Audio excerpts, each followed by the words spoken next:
Bonsoir. À 5 jours des élections européennes, France 3 Limousin, France 3 Centre et France 3 Auvergne vous proposent le grand débat des européennes sur la circonscription Auvergne-Centre-Limousin. En compagnie de Véronique Auger, présentatrice d'Avenue de l'Europe sur notre antenne tous les samedis. Bonsoir Véronique. Bonsoir, ravi d'être là. Nous allons, avec nos 6 invités représentant les 6 principales forces politiques de notre pays, aborder 3 des principaux thèmes de cette campagne et voir dans quelle proportion l'Europe intervient et finance ces politiques. Sont avec nous autour de cette table Sophie Oconi pour l'alternative Modem UDI. Bonsoir madame. Bonsoir.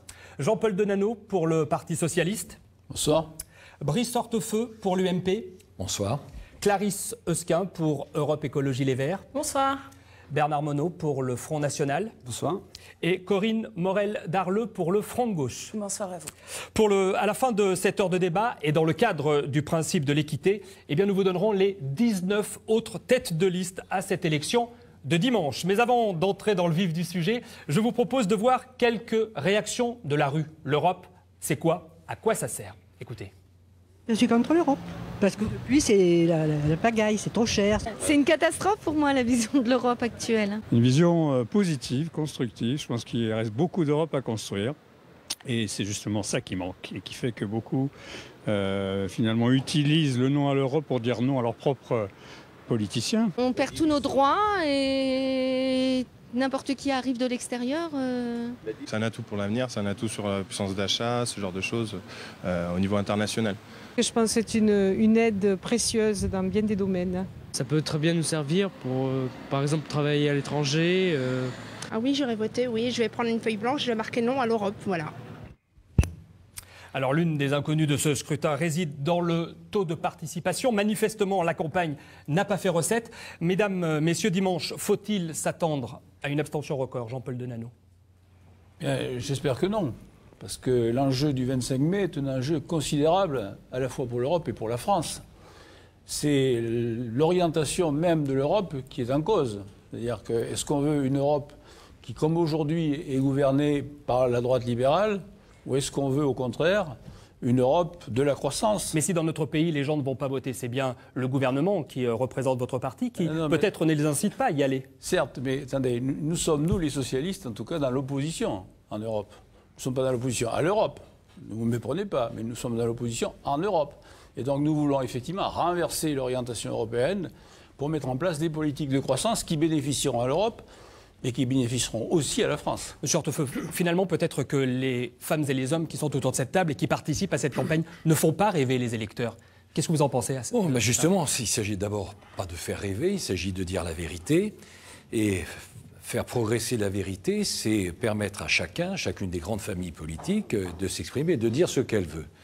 Nous sommes autour de cette table pour parler de l'Europe. Nous n'avons pas les mêmes choix pour l'Europe. Vous en avez qui sont contre l'Europe. Le Front National considère que tout est à jeter en Europe, ce qui est parfaitement son droit. Il y a aussi des fédéralistes. Ma voisine représente une famille politique qui revendique son fédéralisme. Nous, à l'UMP, c'est une position totalement différente. D'abord, nous avons une responsabilité qui est particulière, puisque nous sommes aujourd'hui la première formation territoriale, première force territoriale de notre pays, première force militante. C'est vous qui étiez aux manettes, justement, pendant la crise. Et précisément, et donc, nous avons une analyse, une position qui est claire. C'est que nous sommes, oui, des Européens. Nous sommes des Européens convaincus.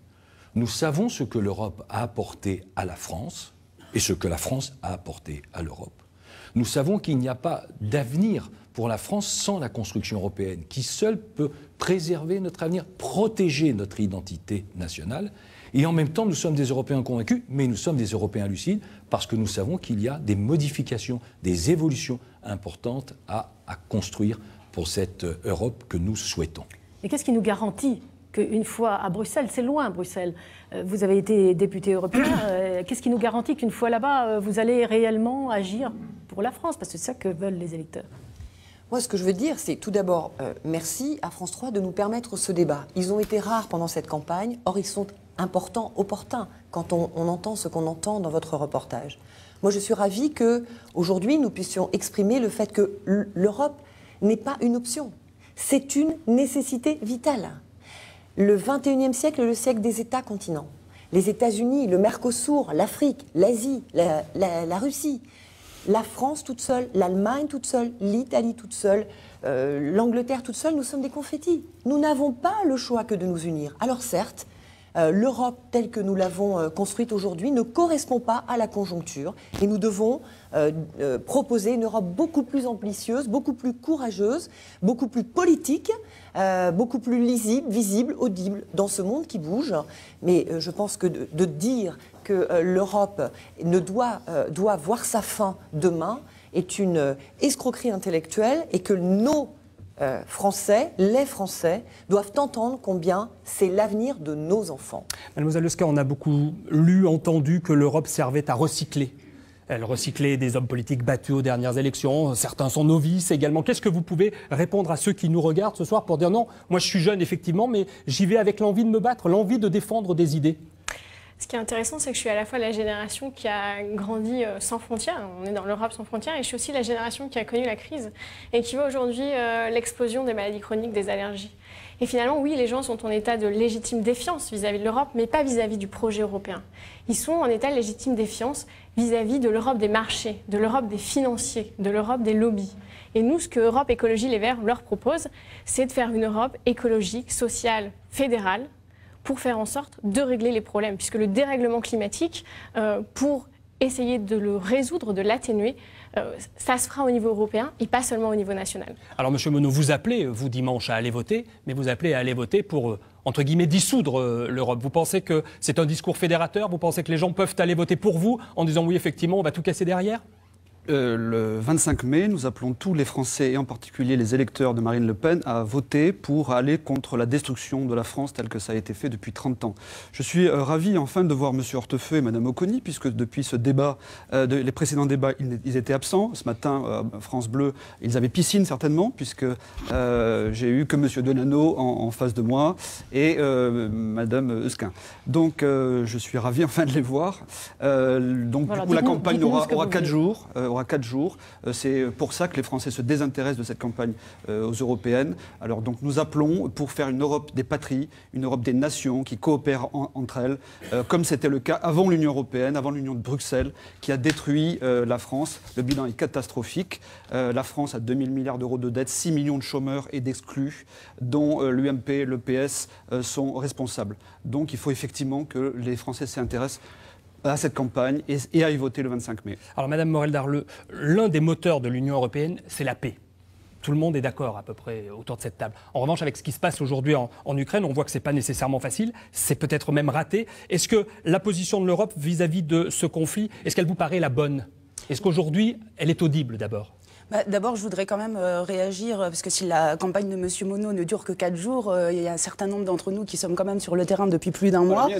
Et qu'il y a une colère qu'il faut également entendre, je crois, par rapport à cette Europe-là, qui n'est pas un rejet de l'Europe en bloc. L'Europe n'est pas un concept hors sol. L'Europe, aujourd'hui, a une politique qu'elle applique, qui est une politique libérale, une politique d'austérité. Et c'est contre ces politiques-là qu'aujourd'hui, les populations nous interpelle. Et donc je crois qu'il faut entendre cette colère et faire en sorte que cette colère, justement, le 25 mai, ne bascule ni du côté de l'abstention qui consiste finalement à laisser les autres décider à votre place, ni du côté du vote de la haine du Front National. Donc le Front de gauche propose une alternative par rapport à ça, qui est de dire non à cette Europe-là, de désobéir à cette Europe-là, qui n'est pas légitime, puisque nous rappelons également qu'en 2005, nous avions dit non majoritairement à la Constitution européenne, qui est aujourd'hui le fondement des traités de fonctionnement de l'Union européenne. Et ensuite, par rapport à la question... que M. Mélenchon soit plus présent au Oui, mais là, c'est moi qui suis là ce soir, Madame Oconi, donc s'il vous plaît, laissez-moi terminer. Systématiquement je vous ai écouté tout à l'heure. Laissez-moi finir et répondre à la question qui m'a été posée. Concernant l'Ukraine et donc la présence européenne. Voilà, on nous a effectivement vendu l'Europe comme l'Europe qui protège et l'Europe de la paix. Malheureusement, aujourd'hui, on voit qu'il n'en est rien, puisque nos troupes sont engagées dans un certain nombre de conflits, et notamment dans des conflits, comme ça a été le cas en Afghanistan ou en Irak, sur lesquels nous n'avons pas le mandat de l'ONU et sur lesquels nous suivons de manière de plus en plus aveugle l'OTAN et les États-Unis. Et donc, ça fait partie aussi de nos propositions pour aller vers une Europe de la paix, de ne pas se mettre dans la main des États-Unis et de l'OTAN, comme c'est fait aujourd'hui, à la fois au niveau européen, mais malheureusement aussi au niveau français avec le gouvernement actuel. Monsieur Hortefeux. Oui, j'entends le responsable du Front National, le représentant, ainsi que le responsable du Front de gauche, qui disent finalement finalement un peu la même chose, ce qui est tout de même assez amusant. Je dirais simplement à M. Monod que je ne répondrai pas à ses propos inutilement agressifs. Et quand je dis inutilement, c'est pour être aimable. Parce que peut-être que lui a commencé sa campagne ou ne fait sa campagne que pendant 4 jours. Peut-être que lui ne conçoit sa campagne comme étant que celle des plateaux. La différence, et j'en ai croisé plusieurs ici autour de ce plateau, c'est que nous faisons une campagne aussi de terrain et cela ferait sans doute bien d'y participer. 12 réunions dans 12 Simplement, vouloir faire croire. Oui, déjà connaissez le nom de départements, ça sera déjà un progrès. Et donc, voilà, comme ça, vous savez bien où vous êtes. Donc, on a vu vos résultats sur le fond. On a vu vos résultats au Parlement européen. Pas tous à la fois, s'il vous plaît, sinon on ne comprend rien. Vous êtes tous sortants là, sur le fond. Non, pas tous. Pratiquement. Écoutez, il vous manque visiblement beaucoup d'informations, et sur le nombre de départements, et sur le nombre de sortants. Franchement, les 4 jours ne sont pas trop. Quand on a fait 2 000 milliards d'euros de dette, monsieur, je précise dont simplement les choses. 760 par monsieur Sarkozy, monsieur. Comment peut-on dire que la France seule, l'Italie seule, l'Allemagne seule, même première puissance européenne, l'Espagne seule, pourront mieux négocier, pourront mieux nous protéger, pourront mieux assurer notre avenir économique, pourront même mieux préserver et protéger notre agriculture qu'en étant rassemblés. Écoutez, vouloir faire croire cela, naturellement c'est une posture, c'est un slogan, c'est une formule, mais cela ne correspond naturellement pas à la réalité et ça ne correspond surtout pas à l'intérêt de nos compatriotes et nos compatriotes, monsieur Monod, de nos 3 régions et nos 13 départements. Vous avez trahi, monsieur Hortefeux, avec M. Sarkozy par une forfaiture vous voyez, de Lisbonne. Vous devriez utiliser des mots encore plus forts, trahison et forfaiture. Oui, vous avez raison, ce sont des mots équilibrés. Ce sont des mots équilibrés. Français qui, en 2005, ont voté contre l'Europe de Bruxelles, qui ont rejeté le traité de constitution qui est strictement le même entre les Monsieur Monod, nous vous poserons des questions, vous y répondrez. Nous allons continuer notre tour de table, si vous le voulez bien. Très rapidement, s'il vous plaît. Sinon, Monsieur Monod évoque le traité constitutionnel, décidément. Mais là, pardon, là, je pense que sur ce plan-là, nous serons plusieurs à être d'accord. Le traité constitutionnel n'a pas été approuvé par les Français, c'est exact. Il n'y a donc pas, monsieur Monod, de constitution. Simplement, la modification, le seul ajout par rapport à ce qui était prévu, c'est l'accroissement des droits du Parlement. Et donc c'est une curieuse démarche que la vôtre d'être candidat en contestant les droits du Parlement. Lors du traité de Lisbonne, comme l'UMP, comme le PS et comme le MoDem. Nous avons fait un premier tour de table qui paraît véritablement à la température est donnée. Donc nous allons avancer sur l'un des thèmes. Voilà, l'un des thèmes de campagne de ce scrutin de dimanche se focalise sans doute, nous le verrons avec vous, autour de l'économie. Alors, avant de développer vos idées, celles de vos groupes respectifs, eh bien, je vous propose un petit détour à nouveau par les réactions de la rue. C'est au marché de Billon et c'est dans le Puy-de-Dôme. On a grandi l'Europe, on peut pas. Il y a des pays qui sont très riches en Europe et d'autres qui sont pauvres. Donc c'est pas possible. Les lois sociales ne sont pas les mêmes pour tout le monde.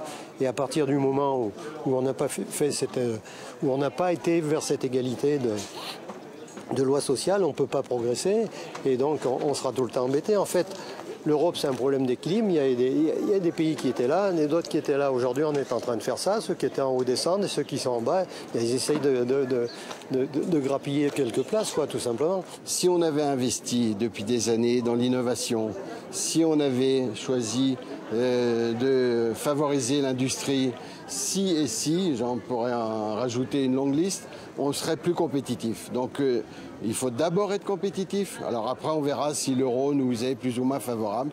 Mais il faut être compétitif, il faut investir, il faut croire en l'avenir, il faut former les gens. Travaillons encore sur la monnaie commune, travaillons aussi sur de la gouvernance un peu plus...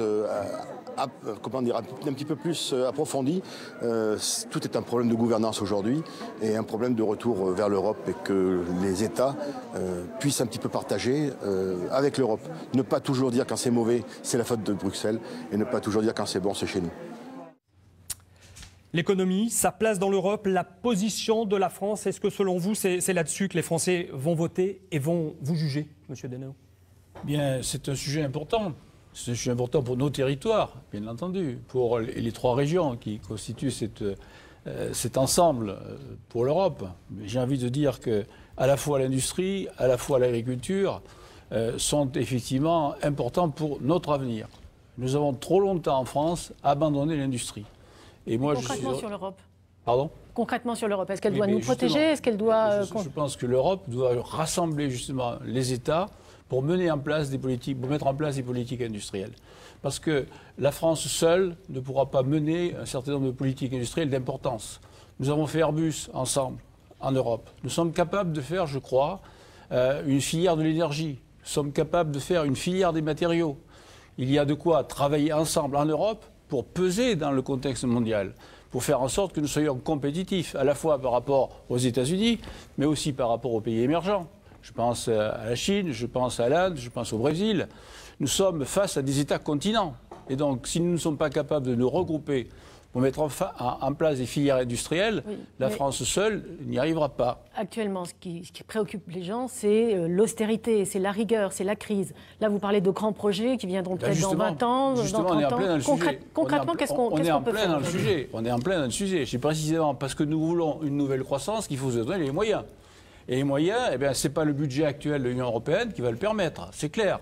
Les moyens, c'est un budget supplémentaire avec des vraies ressources fiscales européennes. Et notamment vous êtes pour un impôt européen, par exemple? Bien sûr, nous sommes pour l'impôt européen sur la taxation des transactions financières. Clairement, 10 pays c'est déjà entamé. 10 pays sont déjà sur le pont par rapport à ce sujet, mais il va y en avoir d'autres. Mesdames, messieurs, vous estimez que la taxation financière, c'est la bonne idée, l'impôt, ça va être la solution? Toute l'Europe va permettre justement d'augmenter le budget avec une fiscalité sur la transaction des actions financières. C'est assez drôle parce que votre slogan de campagne aujourd'hui pour les européennes, c'est « Imposons la croissance ». Vous voulez systématiquement imposer, même lorsque vous faites des slogans pour le... Et contre l'austérité de Bruxelles, c'est étonnant, puisque M. Valls fait le pacte de responsabilité. Ce que je voudrais dire, c'est qu'il faut que l'Europe se donne des caps. Il faut qu'elle cesse de régler des problèmes qui concernent directement les États membres et qu'elle se donne des caps.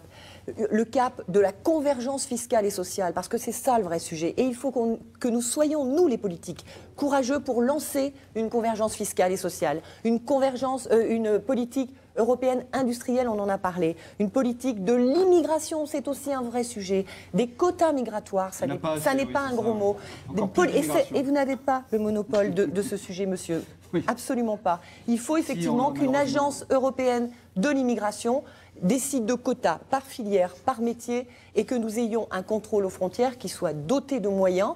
Et nous devons redonner à l'Europe des caps pour retrouver effectivement la croissance, et c'est ensemble que nous la trouverons.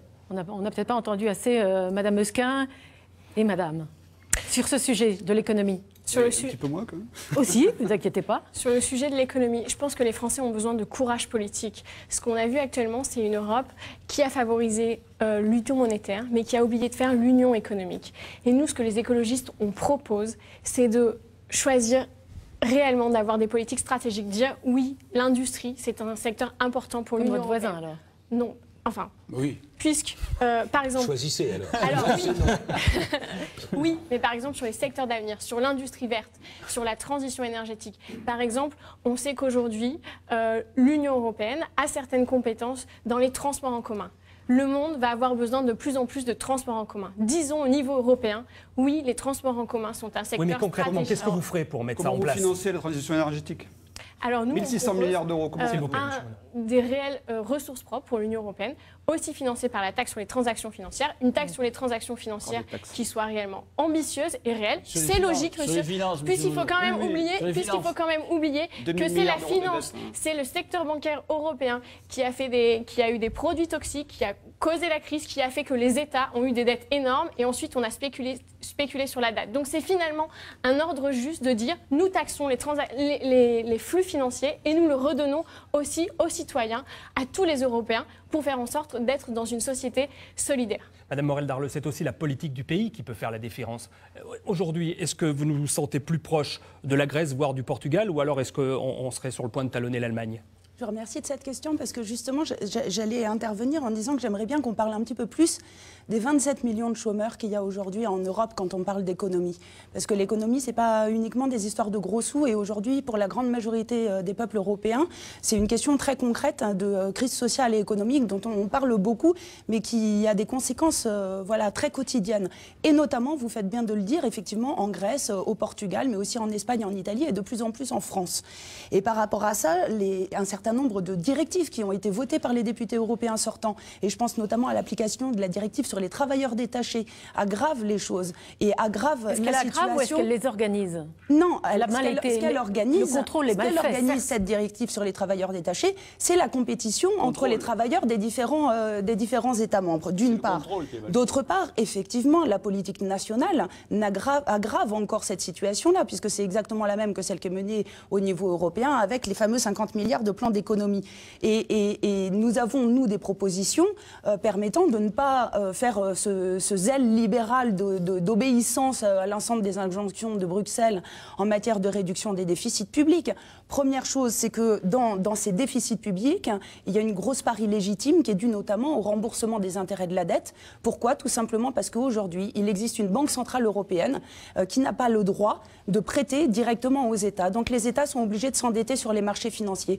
Revenons sur cette indépendance. Ça veut dire aussi désobéir à un certain nombre d'articles du traité de fonctionnement de l'Union européenne. C'est l'article 130 sur l'indépendance de la BCE. C'est l'article 123 qui interdit à cette banque de prêter directement aux États. Voilà qui déjà permettrait d'assainir un petit peu la situation. Monsieur Monod, est-ce que vous seriez aussi favorable à cette idée de réduire la mobilité des travailleurs d'un pays à un autre? Parce que c'est ça quand même. Nous sommes contre la concurrence déloyale. Les Français n'auraient pas le droit, par exemple, d'aller travailler en Allemagne. Nous avons 550 000 travailleurs détachés depuis une bonne quinzaine d'années et donc qui font concurrence, bien entendu, aux 6 millions de chômeurs qui sont aujourd'hui sur le carreau. Parce qu'aujourd'hui, le plombier polonais n'est pas l'équivalent du plombier français. Monsieur, la concurrence, elle est toujours à sens unique. C'est ça.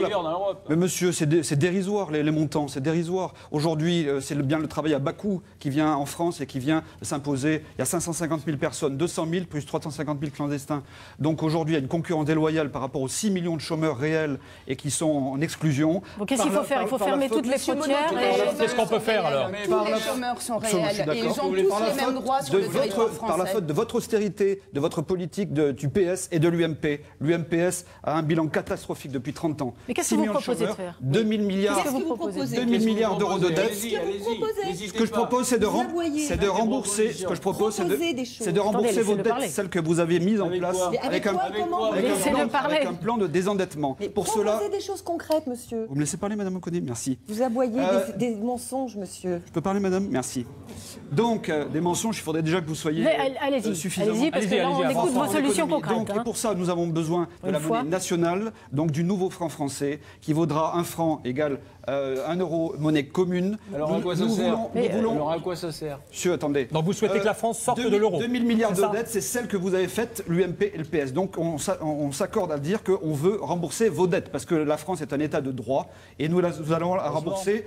Parce que l'euro est une aberration monétaire. La France et les 17 autres pays de la zone euro, les 18 pays de la zone euro, roulent à sens inverse de l'autoroute mondialiste. 180 autres pays dans le monde ont leur monnaie nationale, ont leurs frontières. On entend bien votre discours, M. Monod, mais donnez-nous des points concrets. Dites-nous qu'est-ce qu'on fait, comment on fait. L'euro doit prendre fin. Il y a 47 économistes qui pensent la même chose. Il y a un prix Nobel encore récemment en 2010. Bah oui, on a beaucoup plus de compétents que chez vous, monsieur. Quand on voit M. Cambadélis ou M. Moscovici. S'il vous plaît, M. Monod. Donc, il y a un prix Nobel qui s'appelle M. Pizarro qui demande la dissolution de l'euro-monnaie unique. Il a tout à fait raison. C'est 20 millions de chômeurs en zone euro, 6 millions en France. On a compris votre position. Nous voulons rétablir le plein emploi, la prospérité nationale grâce au patriotisme économique et au protectionnisme intelligent. Qu'est-ce que vous faites sur le dossier Alstom? Attendez, vous laissez filer. C'est pas la question sur le coup, M. Monod. Non, c'est pas la question sur notre circonscription. Un peu trop d'un dossier à un autre. C'est pas la question sur notre circonscription, M. Monod, s'il vous plaît. C'est nous qui menons les débats. Vous allez, s'il vous plaît, laisser la parole aux autres des candidats qui sont autour de cette table. Merci, M. Monod. L'euro, c'est la conséquence de la concurrence déloyale. Il y a deux. On est là aussi pour essayer de tracer la vérité. Première vérité, je le dis à M. Denano, que moi je veux souligner et rappeler. Les difficultés de notre pays ne viennent pas de l'Europe, elles viennent de la politique qui est menée en France par la présidence de M. Hollande.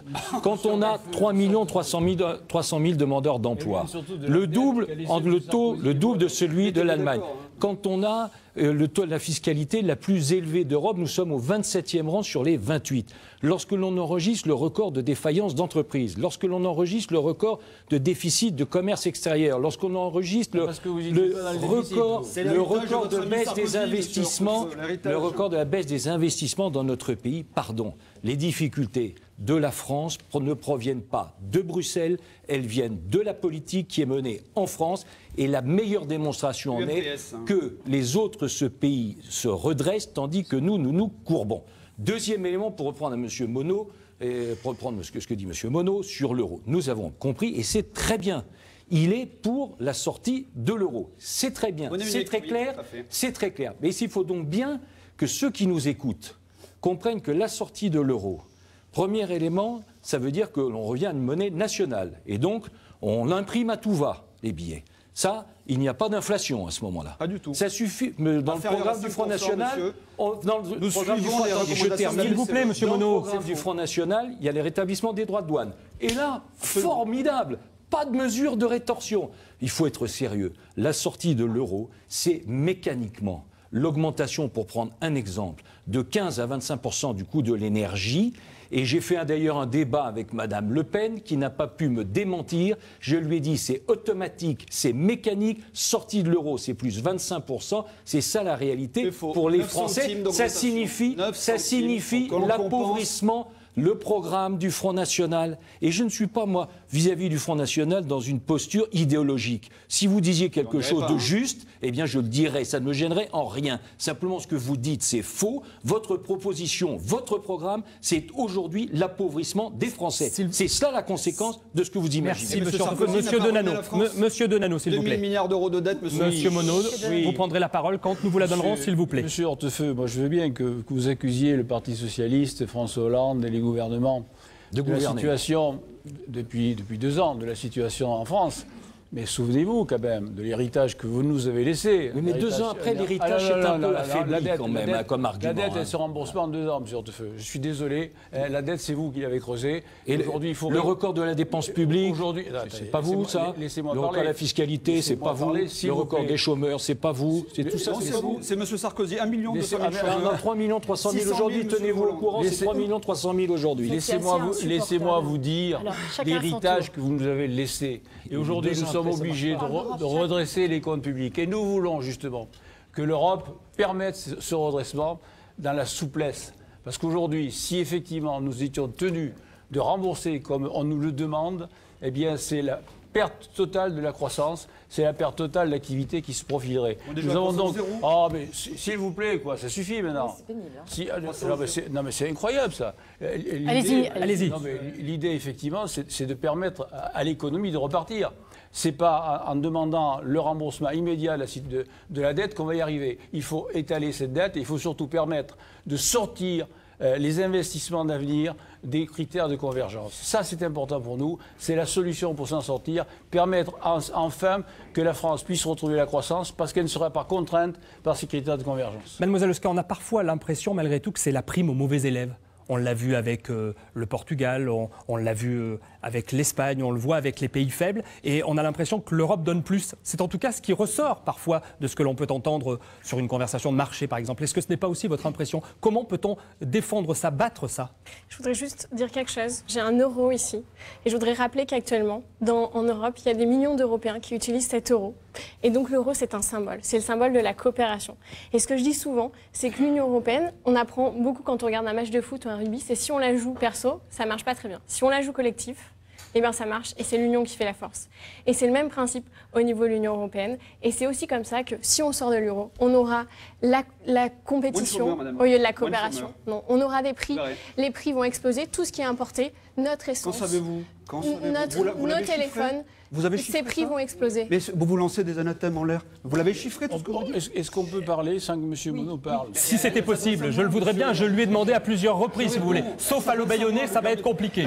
C'est une idée notée. C'est une idée, mais je ne le ferai pas. En revanche, quand effectivement on demande à M. Monod de cesser d'importuner le débat, ce serait bien qu'il nous écoute. si c'était possible. Tout mensonge hurlé ne vaut pas vérité. Objectivement, des économistes ont démontré que la sortie de l'euro... Des économistes, lesquels? Oui, mais les cathodiques, ceux qu'on voit sur les plateaux et qui n'ont pas vu arriver. S'il vous plaît, monsieur Monod, nous avons posé une question. Madame Morel-Darleux a un tout petit peu de retard, car nous sommes là aussi dans le cadre d'une équité du temps de parole, et nous allons donner la parole au Front de Gauche. Merci de me redonner la parole. Je trouve que voilà, nous avons aussi une responsabilité politique. Il n'y a pas eu beaucoup de débats contradictoires pendant cette campagne des européennes.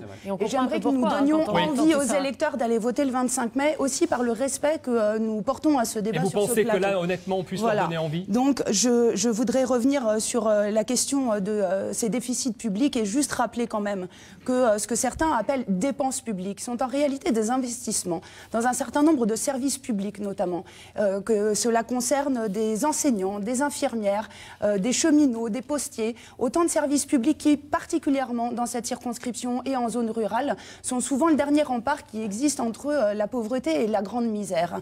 Et que quand on parle de dépenses publiques, on n'est pas juste dans une logique gestionnaire, c'est que derrière il y a des gens, des vrais gens qui vivent au quotidien. Et que contrairement à ce qu'a dit M. Hortefeux pendant cette campagne, reprenant à plusieurs reprises l'exemple du chargeur universel de téléphone portable, eh bien non, le quotidien des Françaises et des Français, leur préoccupation quotidienne, c'est de savoir s'ils vont pouvoir passer un coup de fil à leur descente de l'avion. C'est des questions d'emploi, c'est des questions de trains qui roulent, c'est des questions de bureaux de poste qui ne ferment pas, et c'est des questions de moyens à Pôle emploi. Et que tout ça, les plans d'austérité qui sont mis en œuvre aujourd'hui, à la fois au niveau de l'Union européenne, mais aussi par le gouvernement mené par François Hollande en France, sont désastreux. Et que c'est ça qui ne peut pas continuer. Et c'est à ça que nous appelons, nous, à dire non le 25 mai, à cette Europe-là. Pas à l'Europe, à cette Europe-là. On a bien compris, Madame Morel-Darleux. En revanche, Madame Oconi, est-ce que ce n'est pas avec ce qui se dit autour de cette table qui peut peut-être un tout petit peu réfréner ceux qui vont aller voter? Parce qu'on ne parle pas de notre circonscription. On parle de l'Europe, on est en train de lancer de grandes choses.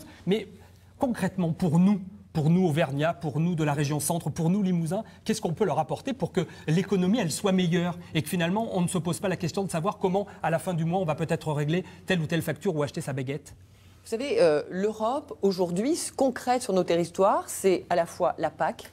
C'est à la fois la politique agricole commune qui est la concrétisation du soutien de notre économie agricole pour l'autosuffisance alimentaire en Europe. Mais c'est aussi la politique régionale. Plus de 250 projets ont été financés par les fonds européens ici.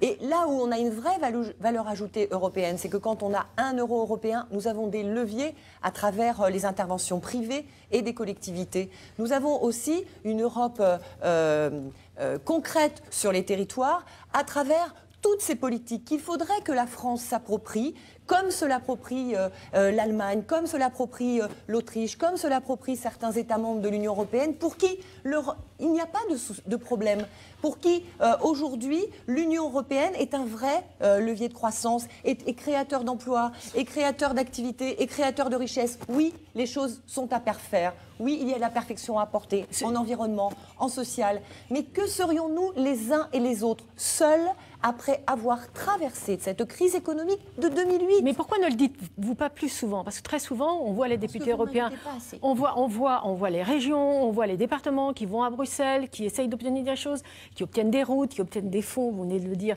puis qui, une fois rentrés, disent cocorico, c'est moi, maire, c'est moi, président de région, etc., qui est obtenu. Pourquoi vous parlez d'Europe maintenant? Je n'ai jamais été... Vous ne parlez pas d'Europe Je n'ai jamais été invitée ici, sur ce territoire, par le président Denano pour... J'ai invité M. Audy régulièrement. Mais oui, mais nous sommes 5 députés européens, donc voilà, présenter... Mais c'est vrai aussi que quand on sollicite ces députés européens pour participer à un journal régional, tout simplement, c'est pas simple qu'ils fassent le déplacement, parce qu'il y a l'éloignement et il y a vos occupations de terrain, on peut les comprendre, mais il n'est pas facile que vous soyez audibles. Non, c'est sûr que notre eurocirconscription est large. Sur l'eurocirconscription, pour compléter, vous posez une question précise. Qu'est-ce que l'Europe fait? Oui. Je vous réponds, moi, très précisément. Il y a une période... Non, il y a une période 2014, encore que vous l'utilisez, prenez pas cet air méprisant sur ce sujet. C'est un sujet très important. Mais il y a d'autres, mais je pourrais vous le donner. Il y a le 112, le numéro d'urgence, il y a les frais de Mais ce que je vous réponds très précisément, sur le sujet de notre eurocirconscription, puisqu'effectivement personne n'en parle, Il faut tout simplement savoir que sur la période 2014-2020, c'est 1,4 milliard qui seront apportés, par exemple, à l'Auvergne, au titre du FEDER, FSE et FEADER, ces fonds européens. Ça sera 722 millions qui seront apportés à la région Limousin. Ça sera 600 millions qui seront apportés à la région Centre. Et ce sont des projets, ce sont des initiatives concrètes qui sont menées. Vous savez qu'ici, nous, en Haute-Vienne, il y a eu des tas d'initiatives, des tas de projets européens. Il y a l'amélioration de la génétique. C'est un sujet important dans une région qui est d'élevage. Il y a aussi en Auvergne, ce qui a été fait, le pôle d'échange intermodal, ce qui est fait dans le domaine culturel à la Chaise-Dieu. Il y a dans le centre l'école d'ingénieurs à Château. Donc ce sont, oui, des réalisations concrètes et vous avez raison de nous encourager à le rappeler, même si je suis le seul à le faire. Autre opération concrète, action concrète, notamment du PPE, c'est d'avoir soutenu la région intermédiaire, centre droit, qui a droit des centres droits, qui a permis de faire du Limousin et de la région Auvergne des régions intermédiaires, c'est-à-dire qu'au final, elles seront plus dotées pour de la cohésion territoriale, le haut débit, le très haut débit dans les zones rurales, mais aussi la conquête de nouveaux marchés pour les entreprises, l'internationalisation, la recherche, innovation, le développement. Bref, c'est de la création de richesses et de la création d'emplois et du développement. C'est quand même très étonnant d'entendre que l'Europe servirait d'une sorte de porte-monnaie géant pour venir alimenter les collectivités territoriales, qu'elle participe elle-même à asphyxier en matière de finances publiques. Mademoiselle Lesquin, le mot de la fin pour cette partie économie. Un exemple très concret. Il y a une directive efficacité énergétique. Le rapporteur était un vert écolo-luxembourgeois. Qu'est-ce qu'il a fait? Il a réussi à obtenir que dans la part d'isolation de bâtiments publics de 3%, on puisse intégrer les logements sociaux, les Français qui galèrent. Ces logements sociaux, les députés verts se sont battus pour qu'on puisse les financer par des FEDER, les fonds de développement régional. Et ça a marché sur la circonscription? Qu'est-ce que ça fait la région Centre? Eh bien, ils ont mis en place des logements sociaux, ils sont en train d'être construits en basse consommation. Donc on voit à quel point on agit sur le climat, la question énergétique, et en plus on agit sur le social, puisque du coup on va avoir des gens qui vont pouvoir habiter dans ces habitations et qui auront une facture à la fin du mois qui sera beaucoup moins élevée parce qu'ils sont sans l'Europe, on n'aurait pas pu faire ça. Sans l'Europe, on n'aurait pas pu faire ça. Et nous, Français. Dans ce cas-là, la problématique, c'est comment est-ce qu'on fait la transition énergétique.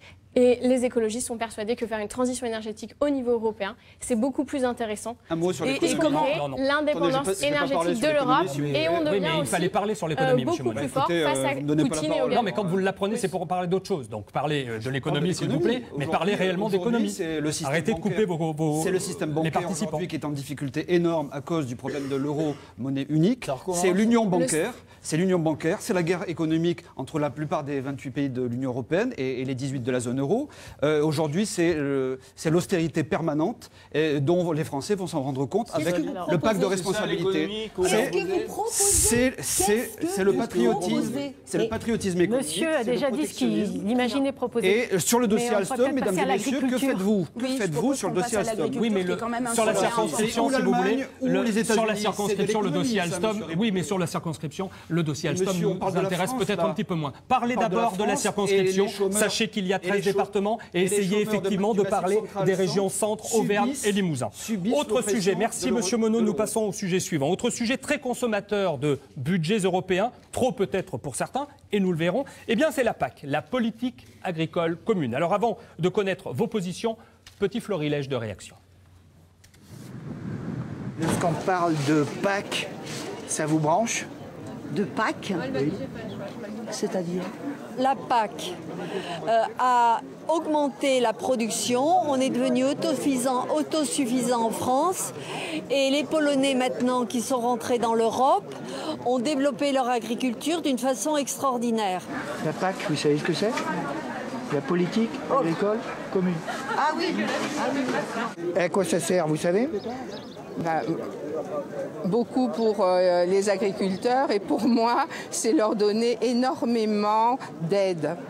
Et je trouve qu'on devrait peut-être leur payer leur récolte un peu plus et pas donner autant d'aide parce que je trouve que les aides profitent surtout à certains agriculteurs, les plus gros, et défavorisent beaucoup les petits exploitants. Les OGM sont peut-être pas non plus négatifs pour tout, donc c'est une interrogation encore pour moi aussi. C'est vrai que je suis plutôt contre, mais je reste ouverte à des avancées sur ce qui est scientifique, ce que ça peut apporter aussi voilà, je ne suis pas contre totalement. Et maintenant, les Européens mangent à leur faim.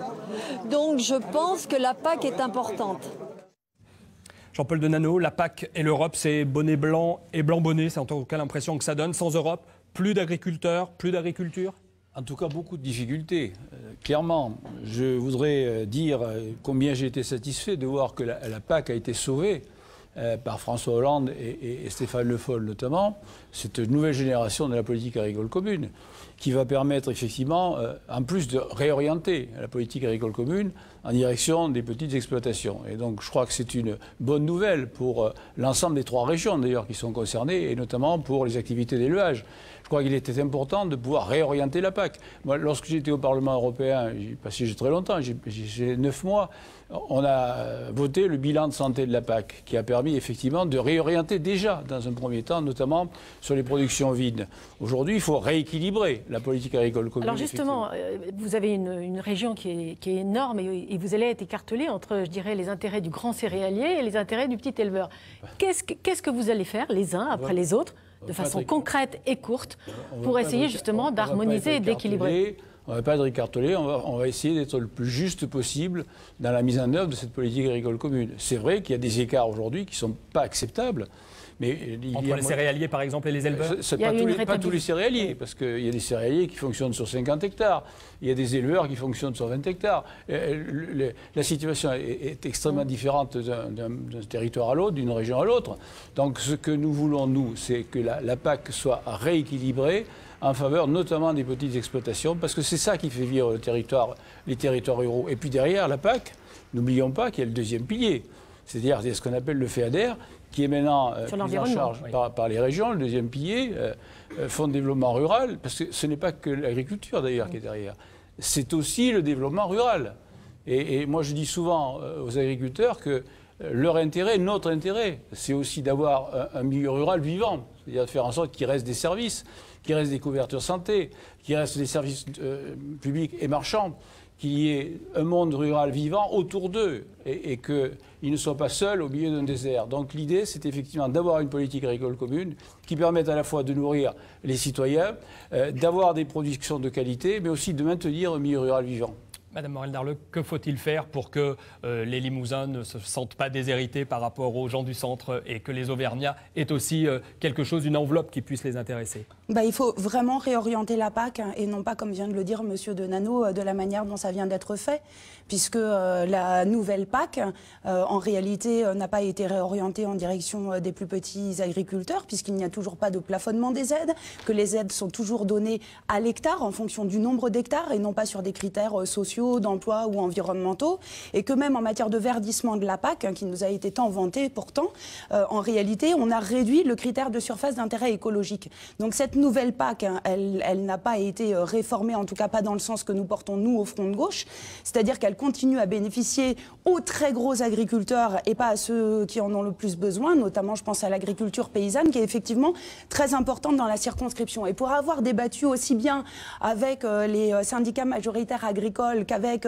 les syndicats paysans, je peux vous dire qu'il y a une chose sur laquelle tout le monde est d'accord dans le milieu agricole, c'est que le vote qui a été fait par les députés européens sortants de fin des quotas laitiers en 2015 est une catastrophe. Et ça met tout le monde d'accord. Et donc, pour la prochaine PAC, le débat va commencer là, dans la prochaine mandature, avec les futurs députés européens.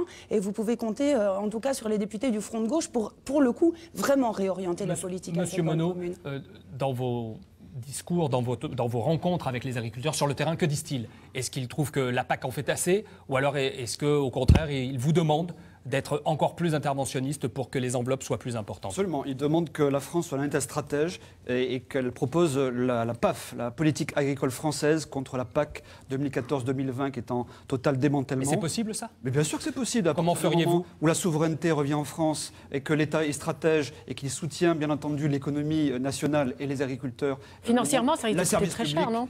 Non, madame. Vous l'avez chiffré, M. Non. Monod? 20 milliards d'euros sont donnés en budget au niveau de l'Union européenne. Simplement, on ne les donnera plus. On les consacrera en augmentant le budget de la PAC qui est à 9 milliards. On la passera à 13 milliards d'euros directement, avec des aides agricoles par tête qui seront couplées avec des prix minimum garantis. C'est ce que nous souhaitons offrir aux... Enfin, ça, c'est pas au Parlement européen non, que vous allez pouvoir le faire. C'est avec la PAF, en reprenant le pouvoir en France. Donc avec un État stratège, souverain, et pour éviter la désespérance du monde agricole. Moi, je les ai rencontrés, ils sont désespérés. La plupart des gens... Est-ce que vous savez, par exemple... Ça dépend desquels. Est-ce que... écoutez, peut-être pas les céréaliers, mais en tout cas, nous, on veut réunifier l'ensemble du monde agricole. Et savez-vous, par exemple, qu'il y a un agriculteur tous les 2 jours qui se suicide de désespoir. Ces gens-là sont des héros de la République et ils nourrissent la France. Ils produisent dans des conditions extrêmement difficiles. Ils sont obligés d'avoir un deuxième métier parce que leurs revenus agricoles sont en baisse. On n'est pas là pour décrire toute la situation. On est là pour faire des propositions et de savoir ce pourquoi les gens vont voter. Pour éviter le démantèlement de l'agriculture française, qui en plus de ça est condamnée par le traité transatlantique à venir. On va en parler. Très bien. La politique agricole commune, c'est quoi? L'idée, ça n'est absolument pas de subventionner jusqu'au bout le monde agricole. L'idée de l'Europe, c'est qu'un jour, les agriculteurs vivent dignement de leur production. Le problème, c'est quoi? C'est un problème de compétitivité. Que l'Europe existe ou pas, les Français, nous ne serions pas compétitifs dans ce monde qui bouge. Et donc, il faut que nous aidions notre monde agricole. La PAC, politique agricole commune, elle est indispensable, européenne. Elle est indispensable et elle doit être européenne. L'Europe dont nous voulons, c'est une Europe avec une PAC ambitieuse. Avec une PAC ambitieuse qui soit effectivement perfectionnée pour correspondre davantage à nos territoires. Moi, je vous le dis, nous avons le pouvoir, les parlementaires, d'intervenir sur la PAC seulement depuis le 1er décembre 2009, le traité de Lisbonne. Vous l'avez pas fait, donc, alors mais nous sommes intervenus. Aujourd'hui, elle correspond de mieux en mieux. Mais arrêtez de nous... Il y a un nivellement par le bas. Vous êtes très pénible. Madame, vous êtes au Parlement? Oui, mais nous sommes intervenus... Comme M. Hortefeux. Qu'est-ce que vous avez fait? Nous sommes intervenus sur la PAC et aujourd'hui, la PAC correspond de mieux en mieux à ce dont nous avons besoin sur nos territoires. Le seul sujet, c'est qu'il faut qu'on la rende plus souple. Parce qu'effectivement, rapidement, quand on a...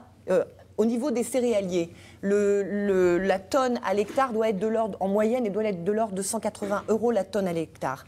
Quand les cours arrivent à des niveaux qui sont au-dessus de 200, 220, 250, eh bien, il faut que nous rendions plus souple la PAC pour qu'à ce moment-là, les montants qui sont trop élevés en termes de subventions pour les céréaliers et qu'ils redonnent à la MSA ou aux impôts soient redistribués et déclinés vers les autres filières qui souffrent. Et en revanche, quand les céréaliers sont en dessous des 180 € la tonne de blé, la tonne de blé, oui, c'est ça, il faut que nous puissions il fallait le faire avant, madame. Mais nous allons le faire. Oui, merci, madame Oconi. Monsieur Hortefeux, on a l'impression que c'est presque une politique agricole commune à 2 vitesses entre ceux qui vivent bien et ceux qui vivent moins bien. Bien sûr. Mais ce qui est aussi important, c'est de constater qu'effectivement, autour de cette table, nous ne sommes pas tous d'accord. Vous nous avez interrogé... Heureusement, d'ailleurs. Mais c'est très bien. C'est ce qui nourrit la démocratie. Premier élément, vous nous avez interrogé sur ce que nous avons ressenti tout au long de cette campagne. Moi, je vous le dis très simplement, très clairement, j'ai rencontré beaucoup d'agriculteurs, comme j'imagine tout un chacun, mais il n'y en a aucun qui m'ait dit « nous refusons avec force la répartition européenne des 9 milliards 100 millions au titre de la PAC ». J'en ai vu aucun. J'en ai vu qui demandaient que l'on bouge les curseurs.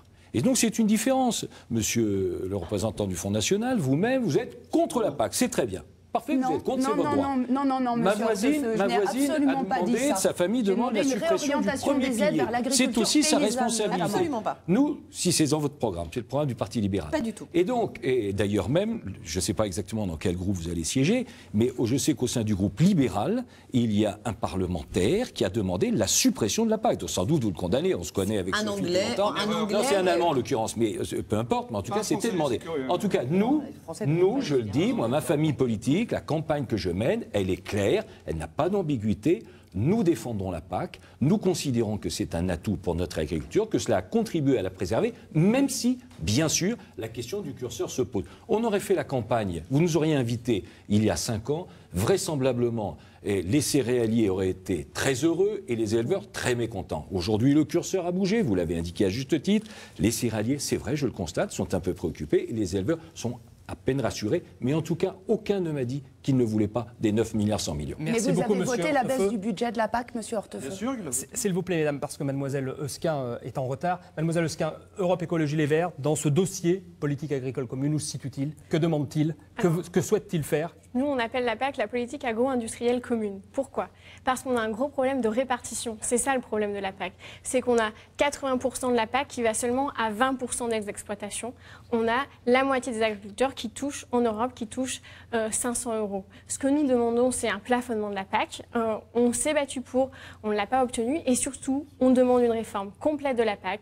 50% de la PAC qui irait vers l'agriculture biologique. Ça, c'est national, voire international. Pour la circonscription, qu'est-ce que vous demandez? Qu'est-ce que vous demandez concrètement pour la circonscription? On demande une agriculture, puisque finalement, c'est ce qu'on va trouver à la fin dans notre assiette.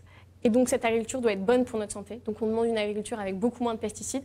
On peut voir ce qui se passe à la SAC, dans cette région, avec les pommes, le nombre de traitements de pommes qui ont subi, la situation des habitants. Ça diminue. Ça diminue, mais ça diminue très, très, très légèrement. On est encore le pays, la France est le 3e consommateur de pesticides. Donc, du coup, on demande une agriculture réellement bonne pour notre santé, pour notre alimentation et donc pour notre environnement. Puisqu'on voit avec la politique agricole commune, c'est aussi la pollution de l'eau, c'est aussi la pollution aux nitrates. Et c'est pourquoi qu'il faut réellement réformer la politique agricole commune. Mais les députés européens du groupe des Verts ont voté la réforme de la PAC l'année dernière. Alors, José Bové, oui, puisque le problème, ce n'est pas la baisse du budget, c'est une répartition de la PAC. Mais ils ont voté cette répartition-là, malheureusement. Non, je ne pense pas que José Bové ait voté. Il s'est battu. José Bové, je parle des Verts, des députés européens Verts. Il n'y a pas que José Bové, je crois, qui siège. Il y a 4 de liste. Ça a été voté, en tout cas. Au Parlement européen. Alors, je voudrais élargir un petit peu et connaître votre point de vue. Mélenchon n'était pas là pour voter la PAC non plus. Alors, écoutez... mais monsieur Mélenchon n'est jamais là. Mais oui, mais bien sûr. Mais vous la votez. Il a déposé 1222 explications. Ça, c'est pas un argument. Ça, c'est pas un argument. Mais ça non plus, pardon. Je voudrais, excusez-moi, là, en sortir un peu des chicaneries. Bon, justement, l'agriculture et l'agroalimentaire vont faire partie de la grande négociation sur le libre-échange entre les États-Unis et l'Europe. Est-ce que vous pensez que c'est une bonne chose ou une mauvaise chose? Chacun à votre tour. Et rapidement, si c'était possible, mademoiselle Eusquin. Un mot pour résumer TAFTA.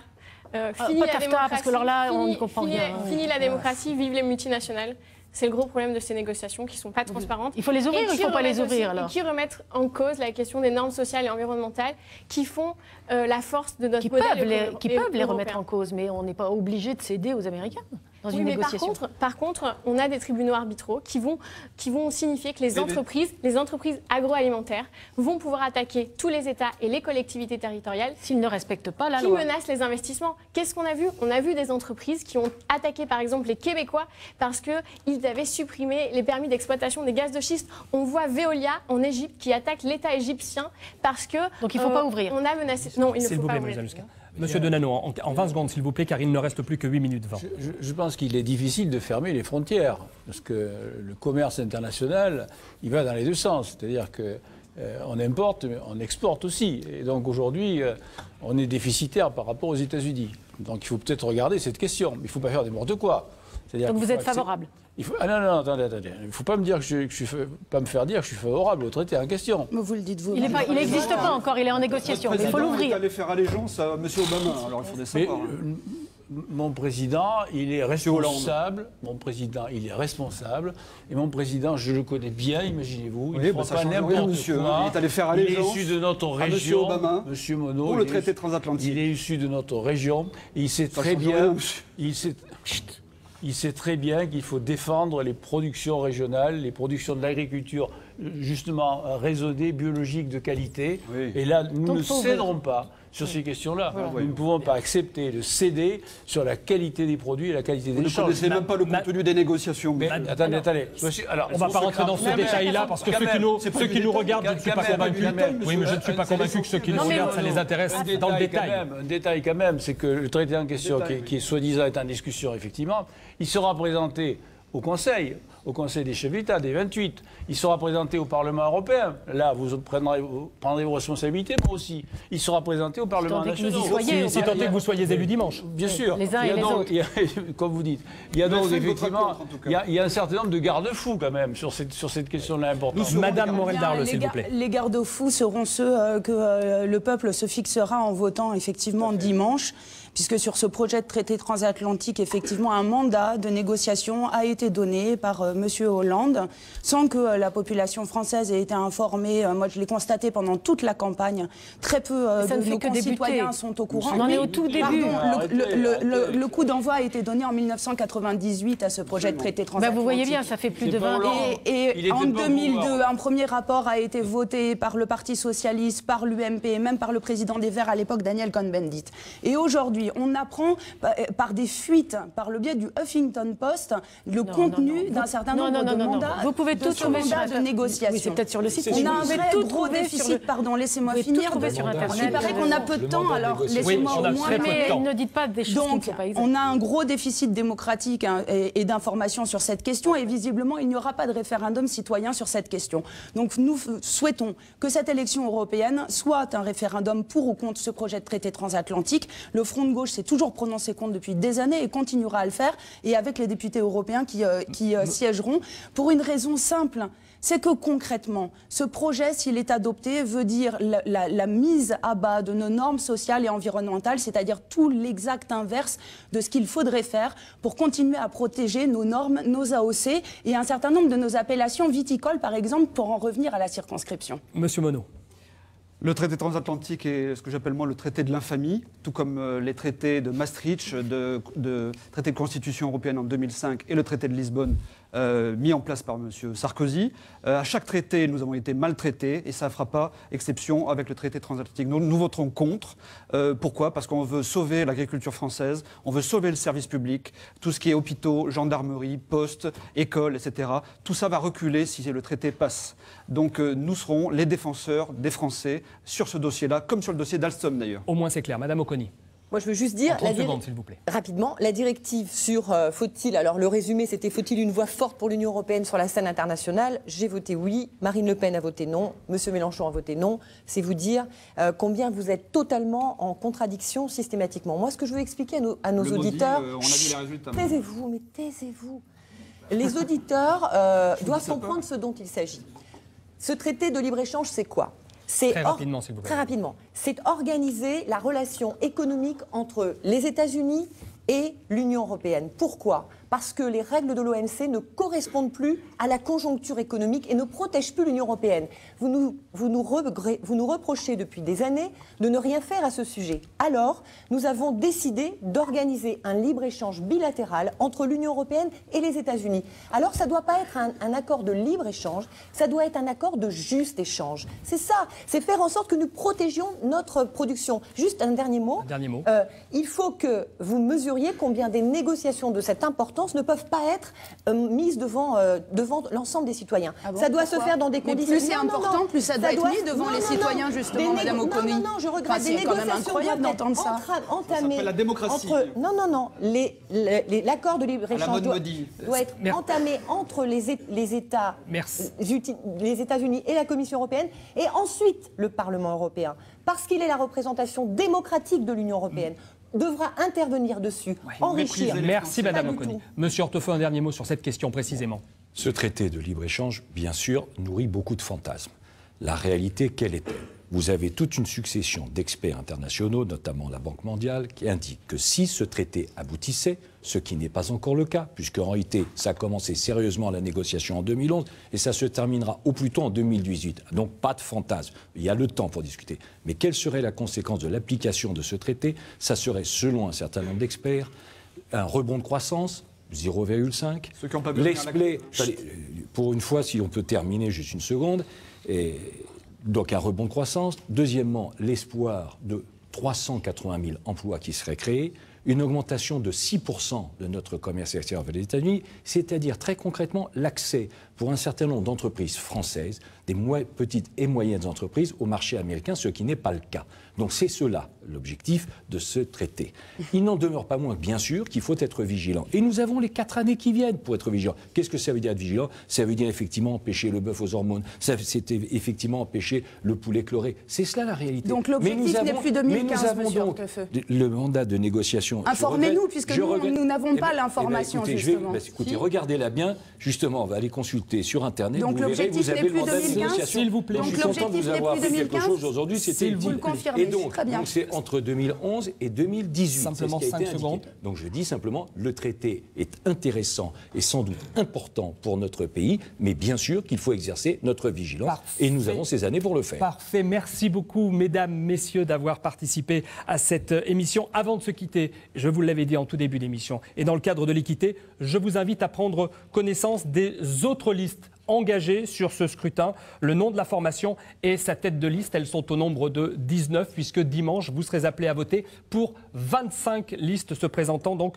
aux élections européennes. L'élection, c'est dimanche, bien entendu, dans vos bureaux de vote habituel. Merci beaucoup Véronique d'avoir participé à ce débat. Merci à tous nos invités de nous avoir consacré un petit peu de temps de campagne et d'être venus surtout sur ce plateau. Retrouvez cette émission sur le site de France 3, bien entendu, et en rediffusion sur LCP Public Sénat. Ce sera vendredi à partir de 11h30. Et puis dans le cadre d'un partenariat avec nos amis de France Bleu, écoutez les meilleurs moments dans leurs différents journaux d'information de demain matin.